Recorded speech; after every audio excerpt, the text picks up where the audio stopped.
মানুষ যদি জড়িয়ে ধরে আপন হয়, এটাকে কিন্তু মানুষ বলে না, মানুষ বলতেও পারেন না। জড়িয়ে ধরলে যে বন্ধুত্ব হয় তাও না।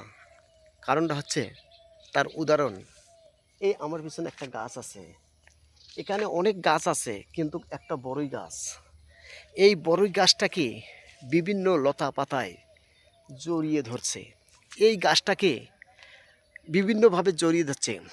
যখন এই গাছটাকে সবাই জড়িয়ে ধরবে কিন্তু এই বড়ই গাছটা কিন্তু বাঁচবে না। এই সমাজে কিছু মানুষ আছে অতি তাড়াতাড়ি আপন হয়ে যায়, জড়িয়ে ধরে, কিছুদিন পর চিপায় চিপায় চিপায় চিপায় তাকে নিঃশ্বাস বন্ধ করে এই পৃথিবী থেকে চলে দেয়, চলে যেতে হয়। এই যে মানুষটি জড়িয়ে আছে আর যে মানুষটি জড়িয়ে ধরে, এটা লক্ষণটা হচ্ছে ঠিক এই গাছের মতন। একটু লক্ষ্য করলে দেখতে পারবেন তার ভিতর ছাদটা নষ্ট হয়ে যেতেছে। কারণটা কি?